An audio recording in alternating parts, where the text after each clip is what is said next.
Today's date is March 14th, 2023.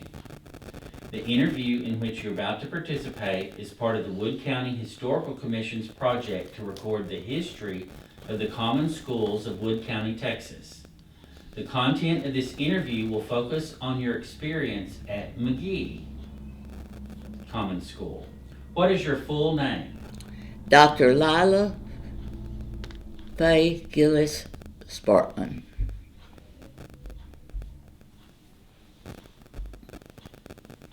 What year were you born?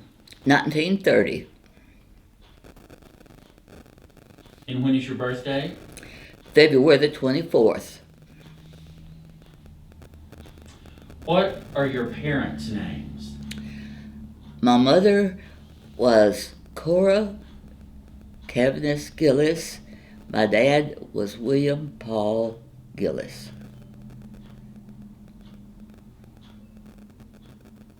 What was your father's occupation? He was a heavy equipment operator.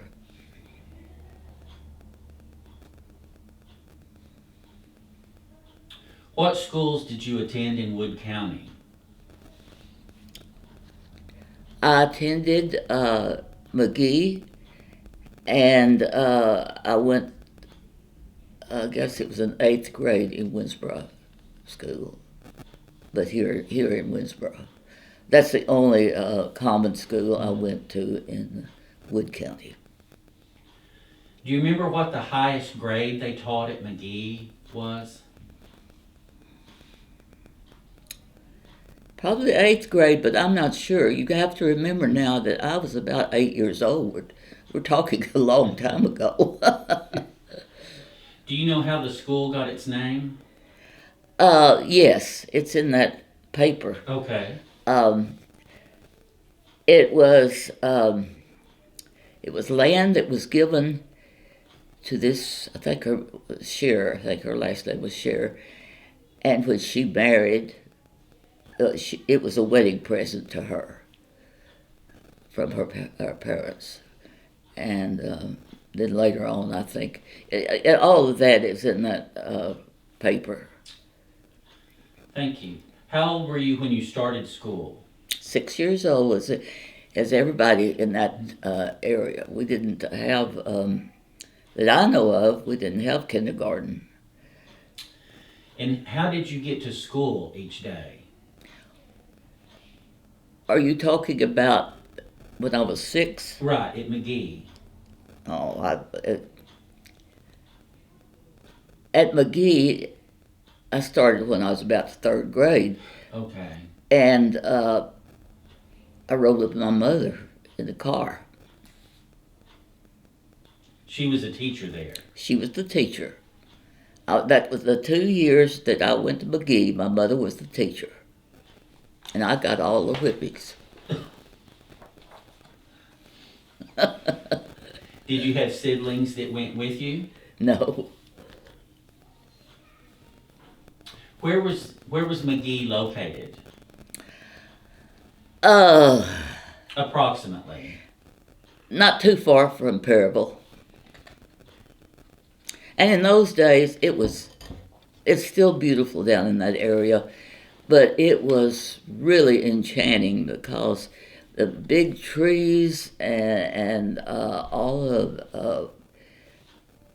the greenery, but it was also very deep sand. I think that's close and part of an area a long time ago they called the Big Woods. What? Yes. Where there was still a lot of old growth forest. That's right. It was beautiful down there. Did the school have a lunchroom? I don't think so. I can't remember that. I think Did it we have all brought our lunches. And what did you bring for lunch? God. Well, let's see. We probably had maybe sausage and eggs and ham, and people ate well then because they had their hogs and butchered, and Did you live on a farm? We were staying with my grandmother and granddad during that time, that 2 years. Did the school have an auditorium? No.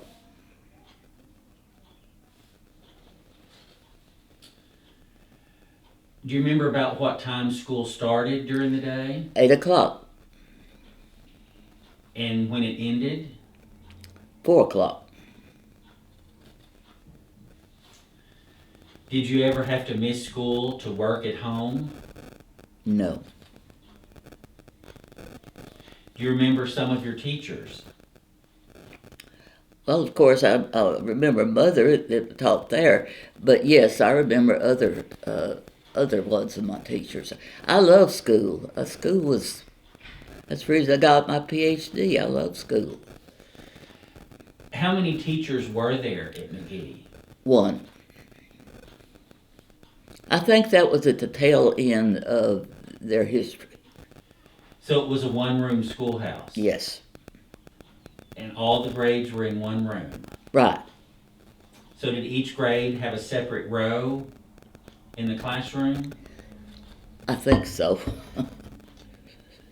And I've been trying to remember since Sue brought this up, how in this world did one teacher teach that many? All right, here's first grade reading. What's second, third, fourth? What are they doing?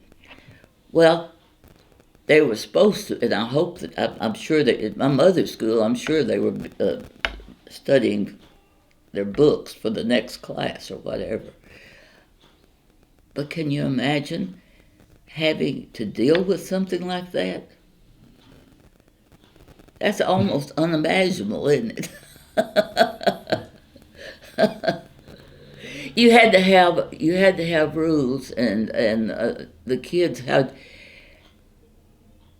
to understand that they had to obey them. And as far as I can remember, they did. You know.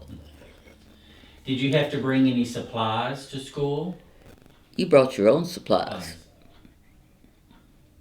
And the supplies were probably mainly consisting of your yellow pencils, your, let's see, what, what's it called? Big Red Note book. It was a... Big Chief? Big Chief. Big Chief. Everybody had that. Everybody had their Crayolas and probably a box of some other kinds of things to color with. Were there any other buildings besides the schoolhouse? There was the toilets, the girls' toilet, the boys' toilet, and one would be way over here and one would be way over there. And that's all that I could remember. Was there a playground? The yard was the playground. Was there a swing set? I think so, and swings. And we got 30 minutes in the morning as recess, 30 minutes in the afternoon as recess, and some time at lunch. And I think most of the play was playing ball. And girls, of course, favorite thing I think was jumping rope and that sort of thing. Was there a seesaw? I think so. A merry-go-round? I don't remember a merry-go-round. Were there any special programs at Christmas? I think we had parties and singing, and the kids sung and exchanged gifts. Was there Very, very, just really, really modest gifts, just little things like, a bar of candy or just anything, just to... Was there a Christmas play? No, we didn't have a play. Did you celebrate the end of the school year? Yes, and sometimes, well, I guess most of the time it'd be a stew, and the families would be invited, and everybody, if the ones that could come,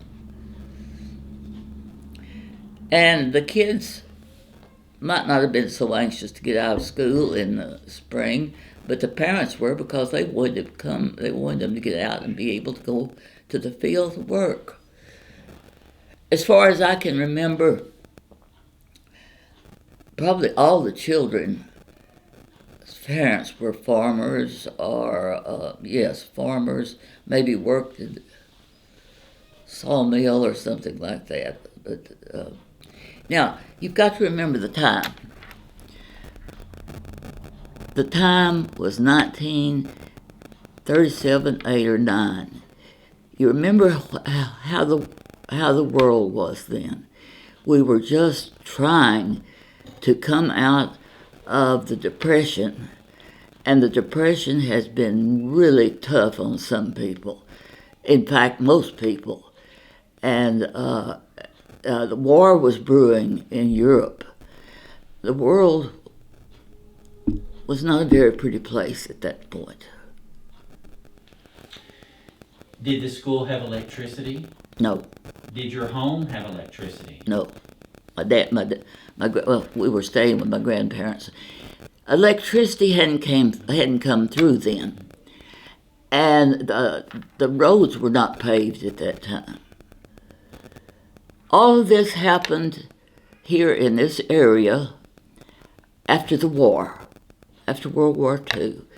They started building the roads. They started putting in electricity. People went up to town and signed up for a washer and dryer. And oh my goodness, when your name came up, you just thought you had won everything. Now you could have a washing machine and you wouldn't have to get out and fire up that old black pot. You could have a washing machine and you could have a dryer. You didn't have to hang out your clothes on the line. Things were changed very rapidly after the war. Did you have any chores at home? No. Not that What did your grandmother cook on? A wood stove. I bet it made good biscuits. My grandmother was the best cook in the world. And I vowed I was going to be like her, but I missed the point by a large margin. Well, during the war, well, let's finish up with the school first. Did your school have any kind of a sports team? No. But they all played ball. So how was your school heated in the wintertime? A great big old wood stove with a wrapping around it. And you fired that up and you had some nice warm room. Oh, and the boys got the wood in. Now, I guess the parents furnished the wood. I guess. I don't know. Anyway, the boys got the wood in.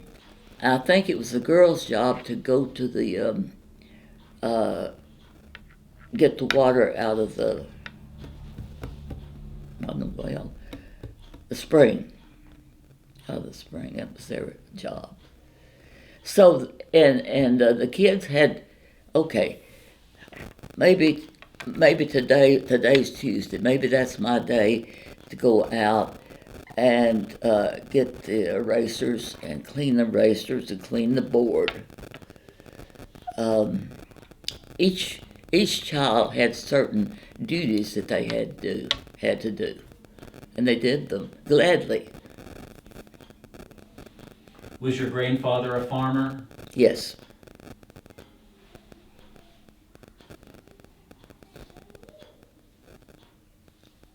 What was discipline like at school?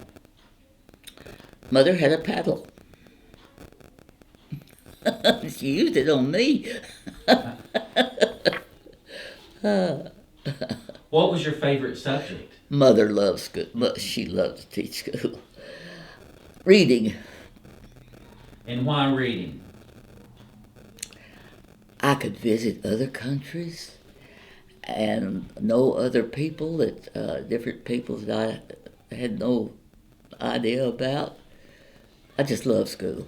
Did the school have a library, or did it have some bookshelves that had some books? Just bookshelves.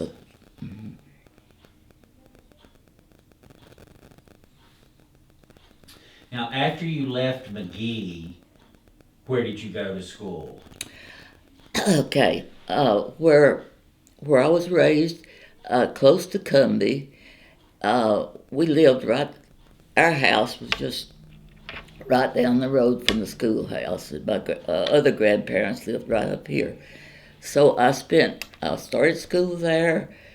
I went to school there, except those 2 years at McGee, until I was in the 7th grade. So all my primary grades were in what you'd call a common school. And so after you left Cumbie, you came to Winsboro. For those 2 years,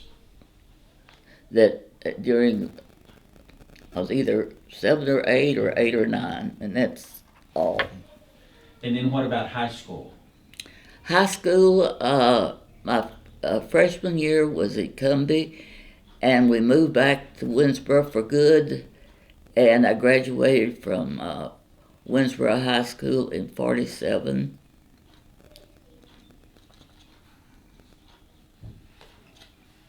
Rode the bus.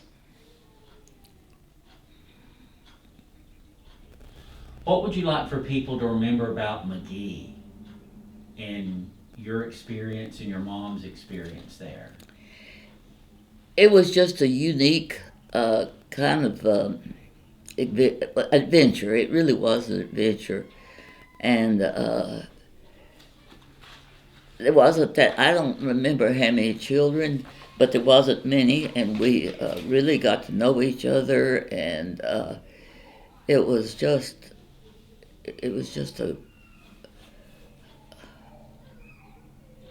a real unit, a real unit, real experience. So you were attending school there during the Depression, during some really dark days of the Depression for the country. And that was the reason it was there, I guess, because my mother needed school, and my dad stayed at Cumbie and worked his job, and people did what they had to do. And they were so happy to be able to do it, because so many people didn't have a job, so many people didn't have a place to live, so many people didn't really have very much to eat. Some other people that we've interviewed that lived on farms, Wood County, basically, said their family didn't have a dime, but they had food because they were on a farm. But that it was very difficult. Did your family have a radio? Oh, yes. My dad always had a radio. And what did you listen to on the radio? He liked, I guess, what you'd call now, it's just pop music, probably, what I'd call that then, but... Grand Ole Opry? Yeah. He wasn't so much a Western, it's just, I don't know.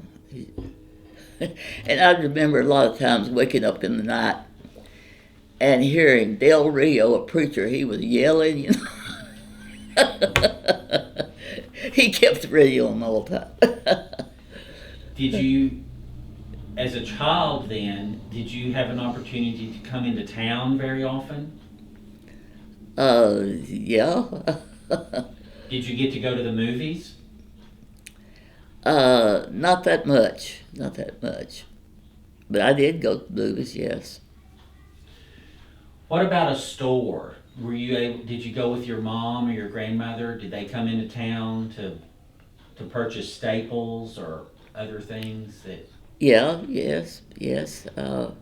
We'd go, I don't know how often, but we would go to town. And how did you get to town? Dad always had a car. We never was without a car. Did you have any siblings? I had a brother born when I was 6.5, and then when I was 15, I had a sister. So we were three families, I guess. Do they live around here? My brother died about 4 years ago, and my sister's still living here. She lives on the family farm too. My granddaddy's farm. That's very interesting. So you were in school also during the war. Do you remember using ration stamps to have to Oh my purchase goodness, things? yes, I got everybody's shoe stamps there. Yes, you had to have sugar. You had to have stamps for sugar. You had to have stamps for gas. You had to have stamps for shoes. I can't remember. I guess there's other things. I can't remember any of the other things. I'm sure your parents made sacrifices so their kids had what they needed. Oh, of course, yes, of course. And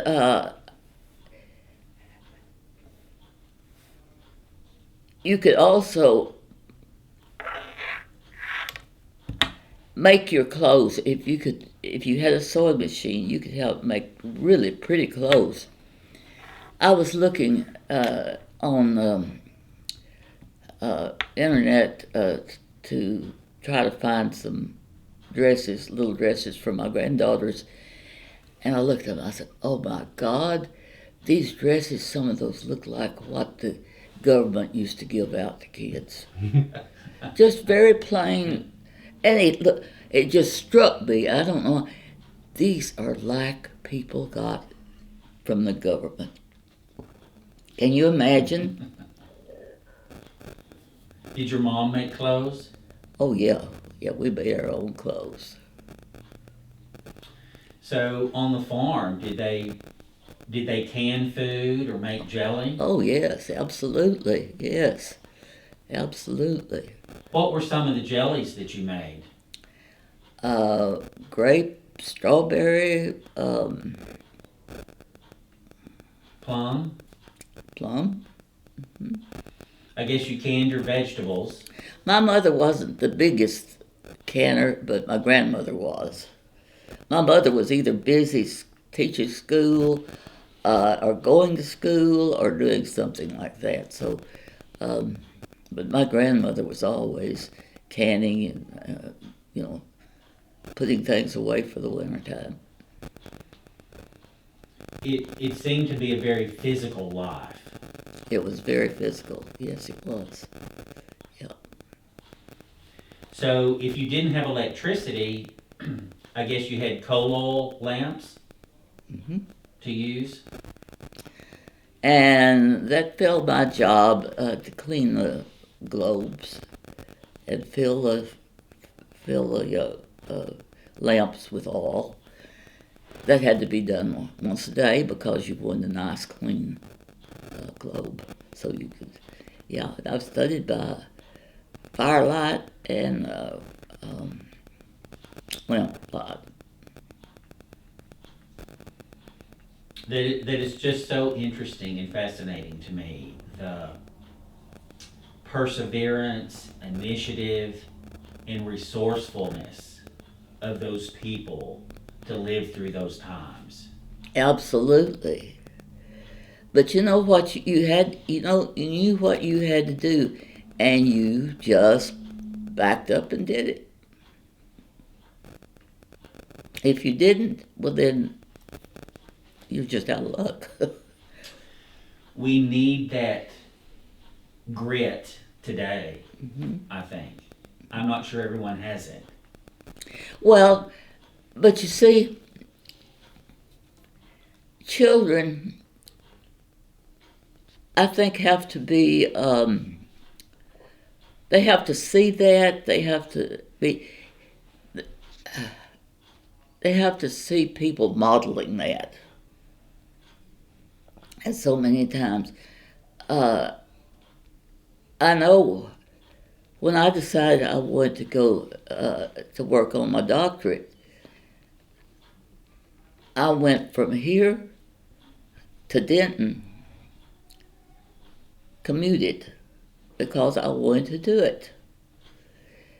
You can't sit back and say, oh, I can't do that. Now, yes, some things are completely stupid to try to attempt, but if you possibly can, if you want to do something, well, you need to. And if children could see that modeled, you know, I want to be a baseball player. Okay, how do you do that? You've got to have talent first, but you've got to practice and practice and practice and practice. So what was your bachelor degree in? Sociology, Was that at Denton also? yes, And then your master's degree? same. And then your doctorate? Yes. That is amazing. I was 67 when I walked across the stage for my doctorate. That is an achievement. I raised my family before I ever started school. I was a stay-at-home mom and a taxi driver for them. Right. Did your kids grow up going to the Winsboro school? Uh, all of them graduated from the Roonsboro School. The two oldest ones didn't go all the time. My son went from the first all the way through. Yeah. Is there anything else that you would like to add about? Yes, I think that my generation, through all, was a very lucky generation. Yes, we were born just before the Great Depression. We went through that, went through World War II, went through Korea, went through Vietnam, but we had hope, and everything was going to be better, and it was better. It was better. You could pick up your bootstraps and you could go. You had chances. I think we had more chances then than people than the kids do now to achieve our goals. The world was our oyster. That's the way we felt, and it was. It was our generation. My generation really later on had it good. We had it good. So, and I forgot to ask this. So during the war, did you know boys that left to go to the Oh, military yes. in World War II? Mm-hmm. Some didn't come back. There were quite a few that did not from Wood County. It's very sad, but I think that they died for something that they really believed in. They did, And yes. I think we owe them a better treatment of the way things should be. Absolutely. Yes, absolutely. And most of them really wanted to go. They really wanted to do their duty. I can remember here in Winsboro, and when I was going to high school, it seemed really often. It probably wasn't that often, but they would have a parade, and different dignitaries would come, and what they were doing is trying to sell the war bonds and the stamps. And we'd have days at school when we were supposed to break our money, if we had any, and buy stamps. Drives, if you had some old tin or scrap metal or whatever, then they had a place for you to put it, and you knew you were helping out. You were doing your duty. That is just all so fascinating to me. And you're so fascinating. I could spend another 3 days listening to you Oh, talk. well, thank you. We appreciate your contributions to saving stories and these times in Wood County, and specifically about the McGee school. We may want to interview you again down the road about we're just, Wood County is changing.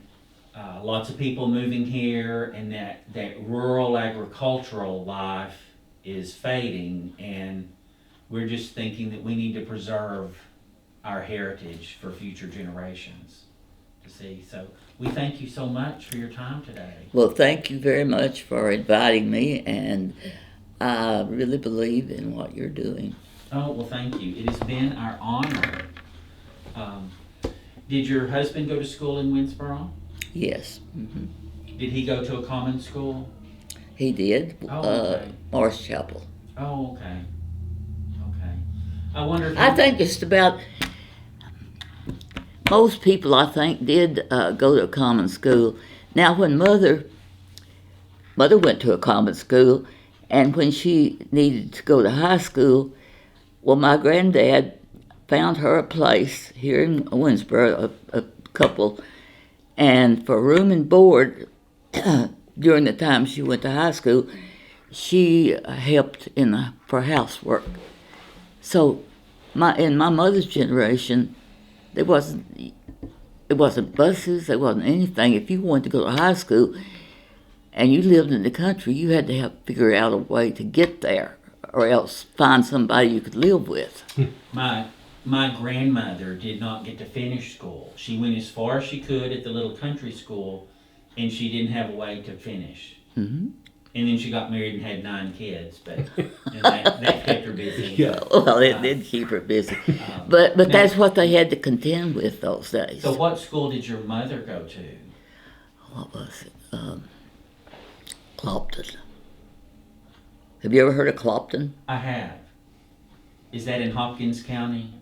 I think it's Franklin. Oh, Franklin County. Okay. Mm-hmm. Okay.